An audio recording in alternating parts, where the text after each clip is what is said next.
মাসের 1 তারিখ থেকে। তো এবছর বইমেলা ইসলামী ছাত্র শিবিরের স্টল রয়েছে। এই স্টল থেকে মূলত ইসলামী ছাত্র শিবিরের বইগুলো বিক্রি হবে ইনশাআল্লাহ। আজকে আমাদের উদ্বোধনী অনুষ্ঠানে উপস্থিত হয়েছে কেন্দ্রীয় সভাপতি জাহিদুল ইসলাম ভাই। আজকে আপনাদের উদ্দেশ্যে ব্রিফ করার জন্য কথা বলেছি কেন্দ্রীয় সভাপতি জাহিদুল ইসলাম। আসসালামু আলাইকুম ওয়া রাহমাতুল্লাহি ওয়া বারাকাতুহু। সবাই আশা করি ভালো আছেন, সুস্থ আছেন। আপনারা কষ্ট করে এসেছেন, এজন্য আমি শুরুতে আপনাদেরকে ধন্যবাদ এবং কৃতজ্ঞতা জানাচ্ছি। সম্মানিত সাংবাদিক ভাইরা, জ্ঞান বিজ্ঞানে যে জাতি যত উন্নত, সে জাতি পৃথিবীকে নেতৃত্ব দেওয়ার ক্ষেত্রে তত বেশি অগ্রসর থাকে। বর্তমানে পৃথিবীর সবচেয়ে বড় যে library, United library of Congress, যেটি ওয়াশিংটনে অবস্থিত, তো এখানে পৃথিবীর সবচেয়ে বেশি সংখ্যক বই এই লাইব্রেরিতে রয়েছে। তো সেই ধারাবাহিকতা আমরা দেখছি যে পৃথিবীকে নেতৃত্ব দিচ্ছে আমেরিকা এবং পশ্চিমা। কিন্তু একটা সময় এই জ্ঞান বিজ্ঞানের সূতিকাগার ছিল মুসলিম যে কমিউনিটি, মুসলিম যে হাব, মুসলিম যে সাম্রাজ্য সেখানে ছিল। আমরা জানি যে বাইতুল হিকমা, যেটি বাগদাদে অবস্থিত ছিল, যে লাইব্রেরি পৃথিবীর সবচেয়ে বড় লাইব্রেরি ছিল, এবং কর্ডোবার লাইব্রেরিগুলো ছিল পৃথিবীর একসময় সবচেয়ে বড় লাইব্রেরি।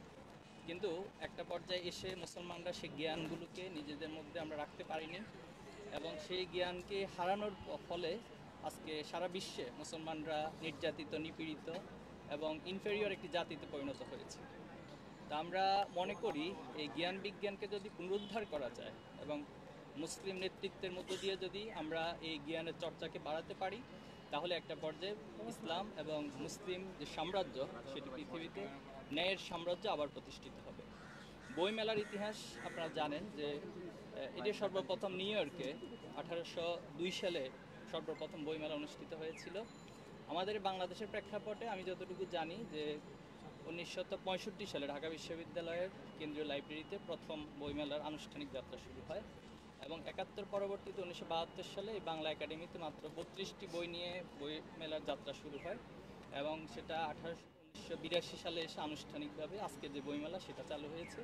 এবং সোহরাওয়ার্দী উদ্যানের এই প্রেক্ষাপটটা 2014 সালে এটা বিস্তৃতি লাভ করে। এখানে একটি বিষয়ে দুঃখের সাথে বলতে হয় যে বিগত সময়ে বইমেলায় যারা ইসলামী ভাবধারার অথবা ইসলামী মূল্যবোধের যে প্রকাশনীগুলো রয়েছে, তাদেরকে বইমেলায় স্টল দেওয়া হতো না। তো এটা দুঃখজনক ছিল, এবং যারা বাংলাদেশ নিরপেক্ষতার কথা বলে অথবা মুক্ত চিন্তার কথা বলে, তারা এই জায়গাগুলোতে সবচেয়ে বেশি প্রতিবন্ধকতা তৈরি করেছে। আলহামদুলিল্লাহ, আমরা আল্লাহর কাছে শুকরিয়া আদায় করছি। 2000 ছাত্র জনতা যে অভ্যুত্থান, রক্ত দেওয়া হয়েছে, শহীদ আবু সাইদ, শহীদ মুগ্ধ, শহীদ ওয়াসিম, শহীদ শান্ত, তাদের এই রক্তের বিনিময়ে আজকে বাংলাদেশ এমন একটি জায়গায় এসে দাঁড়িয়েছে যে সবাই তার বাক স্বাধীনতা পেয়েছে এবং সবাই তার নিজস্ব আদর্শের চর্চা করার একটা সুযোগ পেয়েছে। তো বাংলা ইসলামী ছাত্র শিবিরের পক্ষ থেকে আমাদের আইসিএস পাবলিকেশন যে প্ল্যাটফর্মটি, আমরা এখানে স্টল পেয়েছি আলহামদুলিল্লাহ, এবং এর মধ্য দিয়ে আমরা আমাদের যে প্রকাশনাগুলো রয়েছে, যে বইগুলো রয়েছে আপনারা দেখছেন, এখানে সেগুলো প্রদর্শনী হচ্ছে এবং বিক্রয় কেন্দ্র হিসেবে এই স্টলে বিক্রয় হবে। তো আমরা আসলে যারা বিগত সময়ে ইসলামী বই এবং ইসলামী প্রকাশনাগুলোকে দেয়নি, তাদের উদ্দেশ্যে বলবো যে মেহেরবানি করে আপনারা আদর্শকে আদর্শ দিয়ে মোকাবেলা করুন। আদর্শকে হচ্ছে ভিন্ন কোনো বয়ান দিয়ে, যেটিকে আমরা ধর্মনিরপেক্ষতাবাদের নাম দিয়ে ইসলাম বিদ্বেষ একটি ভাবাপন্ন মানসিকতা নিয়ে মোকাবেলা করবেন না।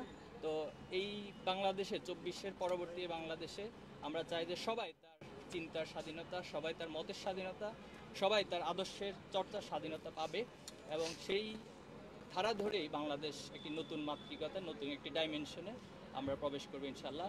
এবং যে বাংলাদেশের নাম আমরা দিচ্ছি সবার বাংলাদেশ, যে বাংলাদেশের নাম দিচ্ছি আমরা নতুন বাংলাদেশ। তো এই নতুন বাংলাদেশ এবং সবার বাংলাদেশের মধ্য দিয়ে আমাদের যে কাঙ্ক্ষিত স্বপ্ন সমৃদ্ধ বাংলাদেশ, সেটার জন্য আমরা আশা করব জ্ঞানের চর্চা এবং তার মধ্য দিয়ে মেধা এবং নৈতিকতার সমন্বয়, সততার সমন্বয়ের মধ্য দিয়ে একটি সুন্দর বাংলাদেশ আমরা উপনীত হব ইনশাআল্লাহ। তো পাবলিকেশনস প্রতিষ্ঠাগত সালে আপনাদের কতগুলো বই আছে, এবং আপনারা প্রথমবার এবার আপনারা পাবলিকেশনস মানে আপনারা স্টল পেয়েছেন যে আমরা বলেছি, আমি আমার ব্রিফে বলেছি যে আমরা এই প্রথম বাংলা একাডেমিতে বই পেয়েছি। এর আগে আমরা অনেকবার চেষ্টা করেছিলাম, শুধু আমরা নয়, এবং আমাদের যে বইগুলো রয়েছে, খুব দুর্ভাগ্য যে ওই বইগুলো নিয়ে যদি কেউ রাস্তায় হাঁটাচলা করতো, এটাকে জঙ্গি বই হিসেবে আখ্যায়িত করা হতো। তো একটি বাংলাদেশে যদি একটি ইসলামিক বইকে অথবা ইসলামের যে কনসেপ্টগুলো সমৃদ্ধ যে বই সেগুলোকে যদি জঙ্গি বই বলা হয় তাহলে এর চেয়ে দুঃখজনক আর কিছু বলা নেই। আর আমাদের বই সংখ্যা প্রায় 100+ রয়েছে। আমার প্রত্যেক বছরই নতুন নতুন কন্টেন্ট নিয়ে বই আমরা পাবলিশ করে থাকি এবং প্রত্যেকটি বই আপডেটের কাজগুলো করে থাকি।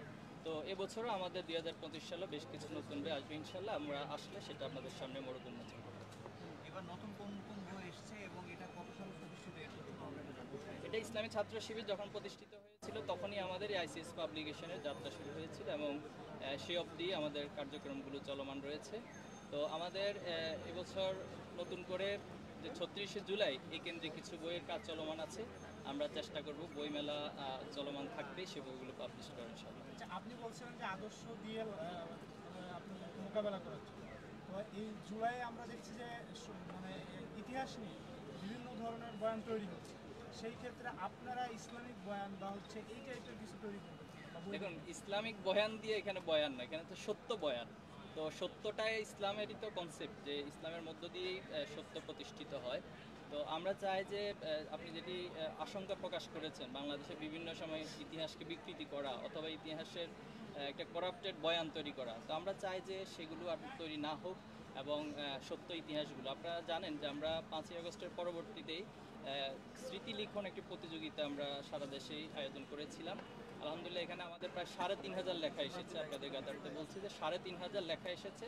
তা আমরা সেই লেখাগুলো বাছাই প্রক্রিয়া চলছে এবং এটার আনুষ্ঠানিক পুরস্কার বিতরণ প্রোগ্রাম আমরা করব এবং এরপর এই লেখাগুলো থেকে সংকলন এবং যেটি বই উপযোগী, সরাসরি পাবলিকেশন উপযোগী, সেগুলোকে আমরা প্রকাশ করবো ধারাবাহিক।